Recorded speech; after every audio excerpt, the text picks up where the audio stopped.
Saudara-saudari yang terkasih, jumpa lagi dalam Pelita Hati hari ini, Minggu tanggal 27 Maret 2022, hari Minggu Prapaskah yang keempat. Bersama saya Romo Thomas Suratno SC dari Paroki Cilandak, Jakarta Selatan, mendengar dan merenungkan sabda Tuhan, yakni firman Tuhan yang tersurat di dalam Injil Lukas, bab atau pasal 15, ayat 1 sampai dengan 3, dan ayat 11 sampai dengan ayat 32.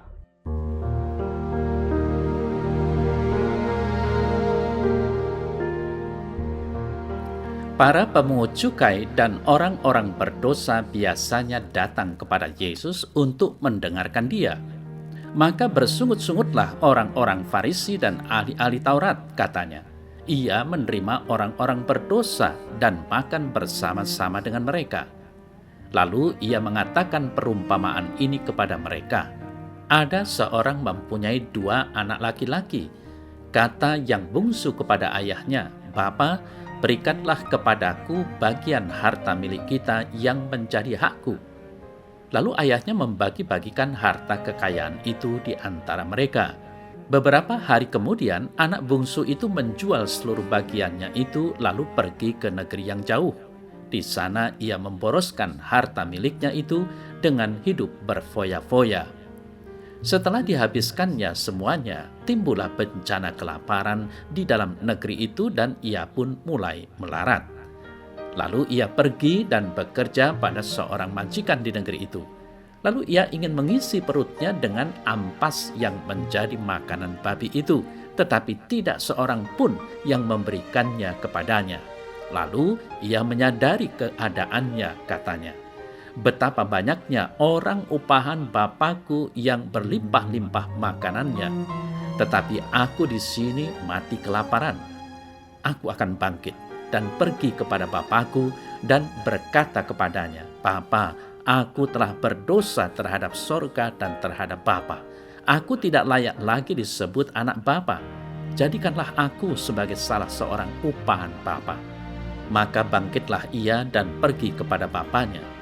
Ketika ia masih jauh, ayahnya telah melihatnya, lalu tergeraklah hatinya oleh belas kasihan.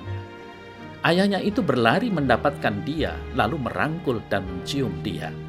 Kata anak itu kepadanya, "Bapa, aku telah berdosa terhadap sorga dan terhadap Bapa. Aku tidak layak lagi disebutkan anak Bapa."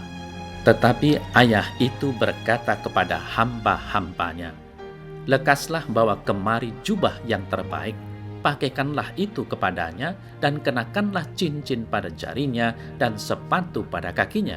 Dan ambillah anak lembu tambun itu, sembelihlah dia, dan marilah kita makan dan bersukacita. Sebab anakku ini telah mati dan menjadi hidup kembali. Ia telah hilang dan didapat kembali." Maka mulailah mereka bersukaria.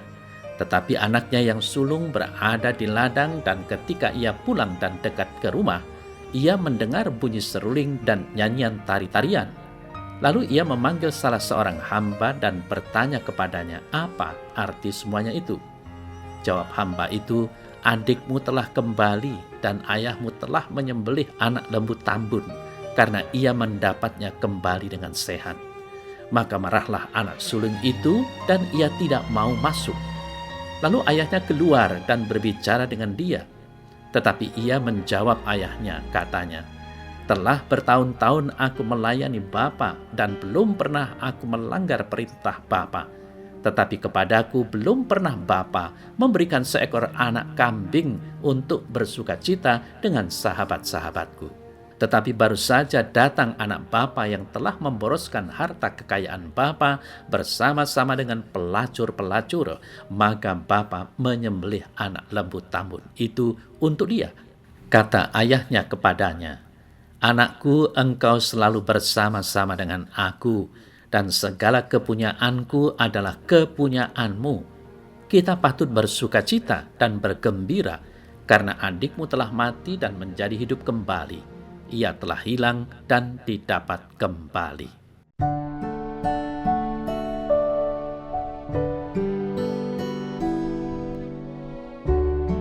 Saudara-saudari yang terkasih, warta Injil hari Minggu Prapaskah yang keempat ini, atau hari Minggu Letore, menampilkan kisah klasik yang sangat terkenal, yakni kisah anak yang hilang, yang menggambarkan cinta dan belas kasih ilahi.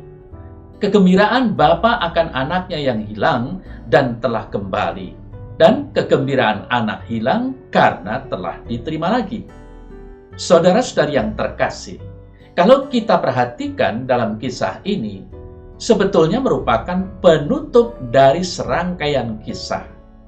Pertama, kisah domba yang hilang, di mana gembala mencari domba yang tersesat miliknya. Domba itu harus dicari, dan gembala sendiri harus menanggung resiko besar. Kemudian kisah wanita yang mencari dirham yang hilang. Ia membersihkan seluruh rumah untuk menemukan kekayaannya itu. Akhirnya, kemudian kisah yang hari ini kita dengar bersama, yakni bapa yang ditinggalkan anak bungsu hanya bisa menunggu sampai anak itu sadar kembali. Bapak itu dengan penuh kepercayaan menantikan anaknya.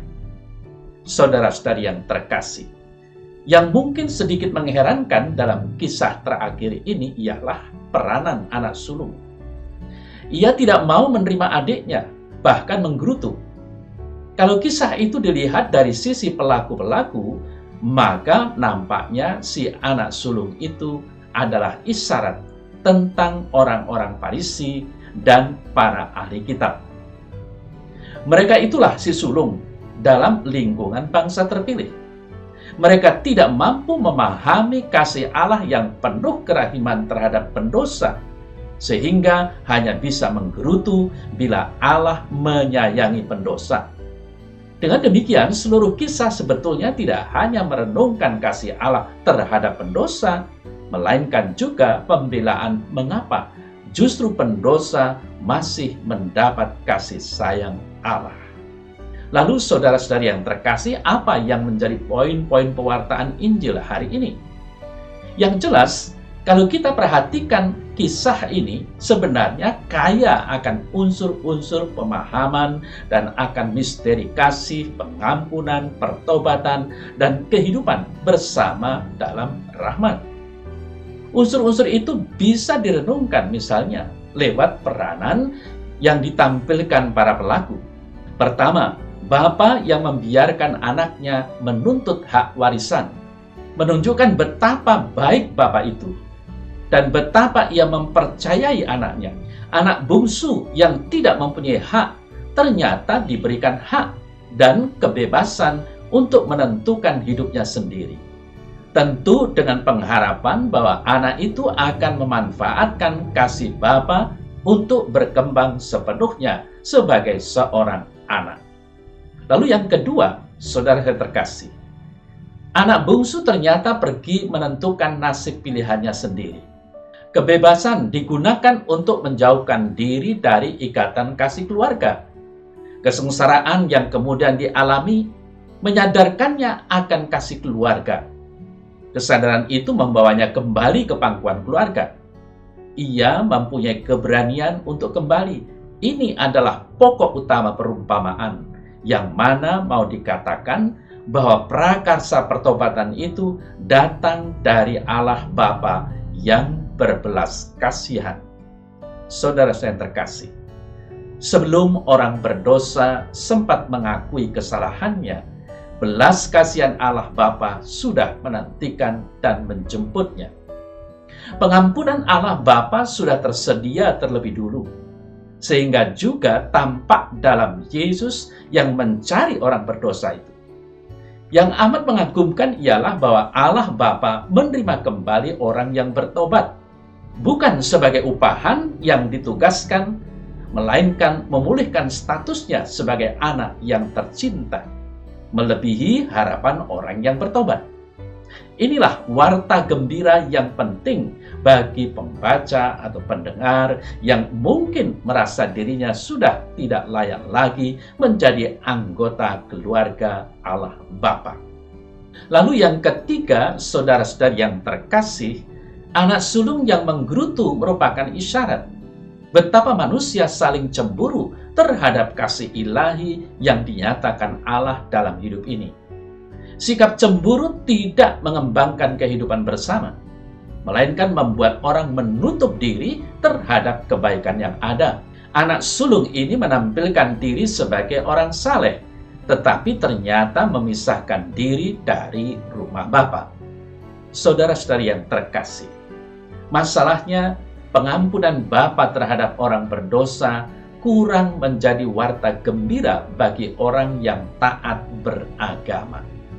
Sulit bagi mereka untuk berbagi dalam kemurahan Bapa. Akar kesulitan adalah cara menghayati kehidupan beragama. Kurang dihayati sebagai hidup dalam kasih Bapa yang memberi sukacita, tetapi lebih sebagai keharusan dan kewajiban yang nanti masih harus diberi balasan tersendiri. Karena bersikap seperti orang upahan, mereka tentu cemburu apabila Bapa menunjukkan belas kasihan kepada orang berdosa, orang malang yang sudah lama tidak menikmati persekutuan kasih-Nya.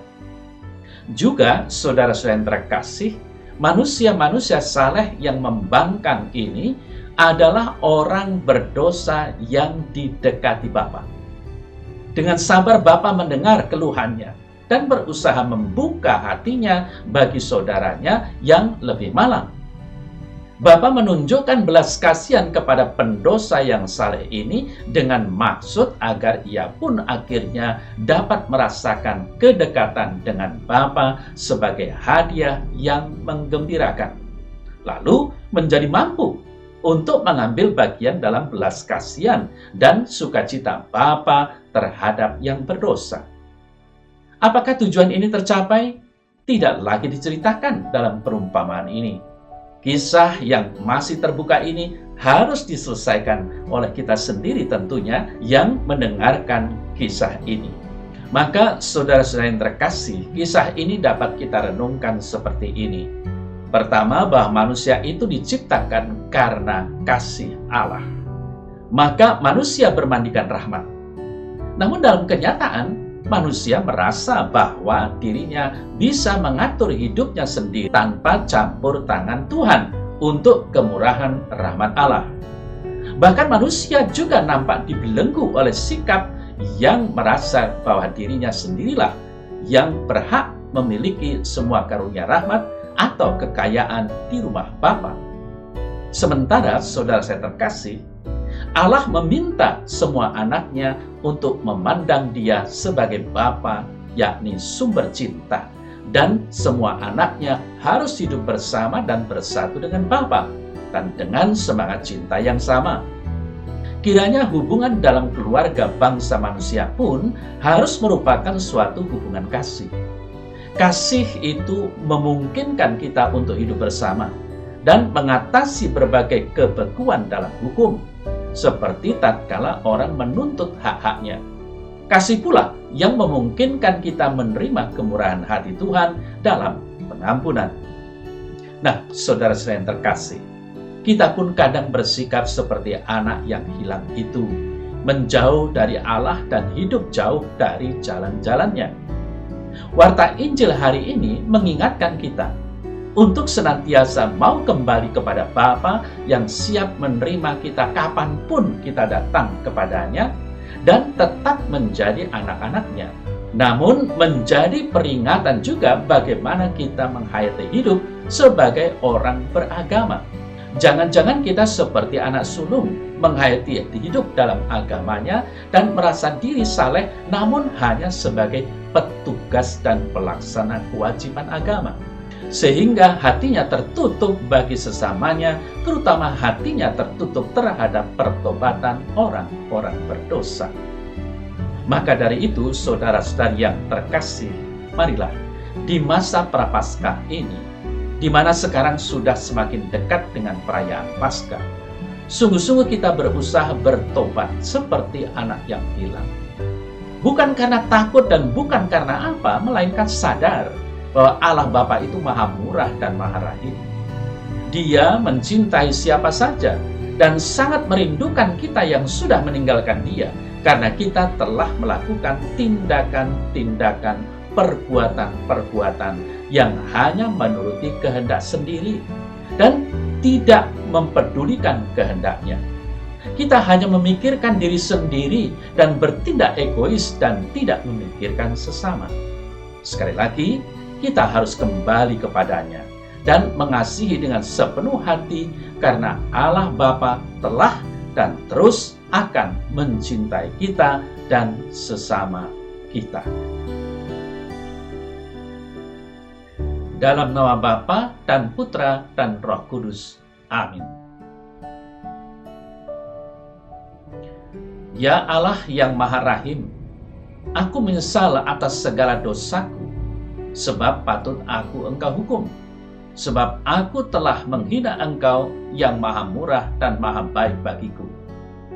Aku benci atas segala dosaku dan berjanji dengan pertolongan rahmat-Mu hendak memperbaiki hidupku dan tidak akan berbuat dosa lagi. Allah, ampunilah aku orang berdosa ini. Amin. Semoga Allah yang Maha Kuasa memberkati saudara sekalian, Bapa dan Putra dan Roh Kudus. Amin.